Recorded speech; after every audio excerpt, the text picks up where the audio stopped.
Hello guys, मैं शैलेंद्र। तो आज की कहानी कामकाजी पति और घरेलू पत्नी की है। राजीव आज लता को फिर उसकी औकात दिखाकर दफ्तर के लिए निकल गया। और दिखाता भी क्यों ना, वह ज़्यादा पढ़ी लिखी नहीं थी। वह सिंपल घर में रहने वाली महिला थी जिसका काम सिर्फ कपड़े धोना, खाना पकाना, बिस्तर लगाना, घर की सफाई करना, बच्चों को अच्छी तालीम शिक्षा देना, घर के बूढ़े बुजुर्गों का ध्यान रखना इत्यादि था। और घर में आए हुए मेहमानों का स्वागत करना उसका मेन काम था।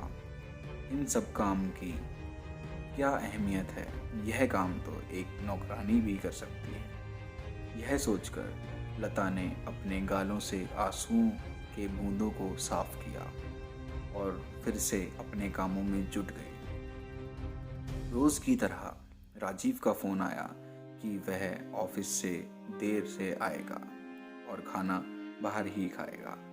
लता समझ गई, पिएगा भी बाहर।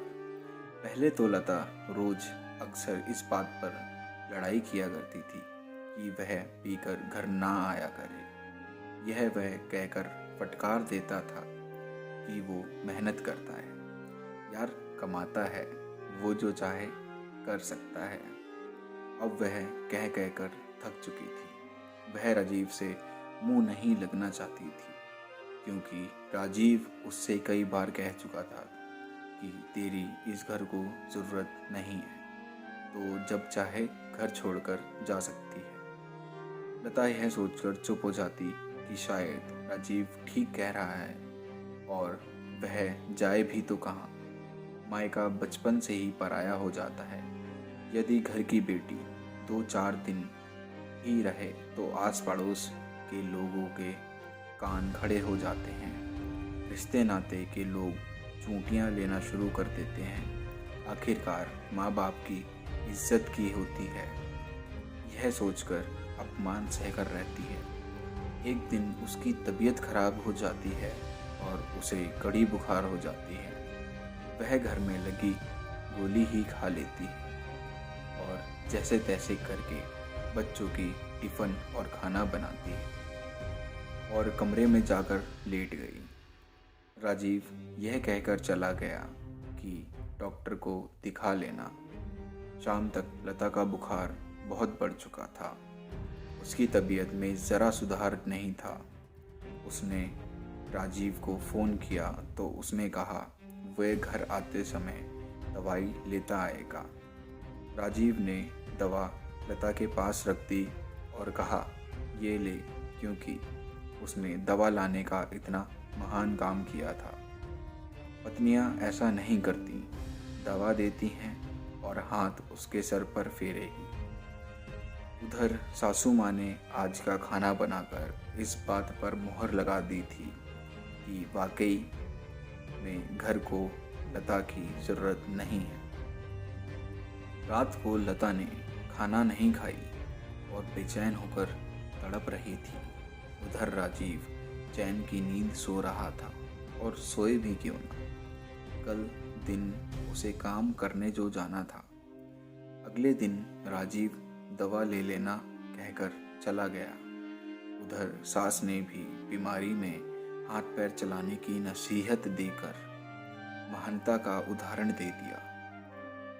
शाम तक लता की तबीयत और बिगड़ गई। सास ने राजीव को फ़ोन किया तो राजीव ने कहा वो आ रहा है। 1 घंटे हो गए, राजीव अब तक नहीं आए थे। और फिर से राजीव को फ़ोन किया तो लता मौत के करीब पहुंच चुकी थी। राजीव घर आकर लता को अस्पताल ले जाता, तब तक लता की मौत हो चुकी थी। अब लता को किसी की ज़रूरत नहीं थी, पर लता की ज़रूरत सबको थी। आज लता की 13वीं हो चुकी थी। सब मेहमान जा चुके थे। अब राजीव को दफ्तर जल्दी जाने की ज़रूरत नहीं था, और जाता भी कैसे, उसे घर के बहुत काम जो करने थे, जो लता के होने पर उसे पता नहीं चलता था। आज उसे पता चल गया कि लता की इस घर को कितनी ज़रूरत है। आज राजीव को अपने तौलिए, ऑफिस की फाइलें, यहाँ तक कि छोटी छोटी चीज़ें जिसका उसे आभास भी नहीं था, नहीं मिल रहा था। उसे पता भी नहीं था उसे लता की कितनी ज़रूरत है। आज लता के जाने के बाद घर घर नहीं, चिड़िया घर लग रहा था। सास की दवाई, बच्चों को समय पर खाना नहीं मिलता, राजीव को बिस्तर लगा नहीं मिलता, राजीव को घर पे इंतज़ार करने वाला कोई नहीं था। उसको कुछ बताने की ज़रूरत नहीं था कि वो कहाँ है, कब आएगा, क्यों, कोई पूछने वाला नहीं था। सास की दवाई, बच्चों को समय पर खाना नहीं मिलता, राजीव को बिस्तर लगा नहीं मिलता, राजीव को घर पे इंतज़ार करने वाला कोई नहीं था। उसको कुछ बताने की ज़रूरत नहीं था कि वो कहाँ है, कब आएगा, क्योंकि पूछने वाला ही नहीं है। आज राजीव को लता की कितनी ज़रूरत है यह बताने के लिए उसे अपनी जान देनी पड़ गई। उसे अपनी अहमियत बताने के लिए इस दुनिया से विदा लेना पड़ा। आज सबने यह मान लिया कि लता को इस घर की नहीं, इस घर को लता की ज़रूरत है।